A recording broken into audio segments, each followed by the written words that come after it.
బమ్మెర పోతన శ్రీమద్ భాగవతాన్ని సంస్కృతం నుండి తెలుగులోకి అనువదించిన తెలుగు కవి. ఇతను తెలుగు మరియు సంస్కృత పండితుడు. అతని రచనలు శ్రీమద్ భాగవతం తెలుగులో పోతన భాగవతం అని ప్రసిద్ధి చెందింది. ఈయన జన్మించినది 1450 బమ్మెర గ్రామం, జనగాం జిల్లా, తెలంగాణ.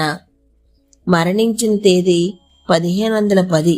అప్పటికి ఆయన వయసు 59 నుండి 60 సంవత్సరాల మధ్య ఉంది. పోతన తన ఖచ్చితమైన జన్మస్థలం గురించి చరిత్రకారులకు కొన్ని తేడాలున్నాయి. కొందరు ఇది తెలంగాణలోని జనగాం జిల్లాలోని నేటి బమ్మెర గ్రామం అని, మరియు కొంతమంది దీన్ని ఆంధ్రప్రదేశ్లో కడప జిల్లాలోని నేటి ఒంటిమిటే అని పేర్కొన్నారు.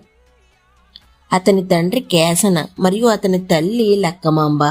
అతను సహజ కవి. అతనికి గురువు అవసరం లేదు. అతను చాలా వృత్తి ద్వారా వ్యవసాయదారుడుగా పేరుగాంచాడు.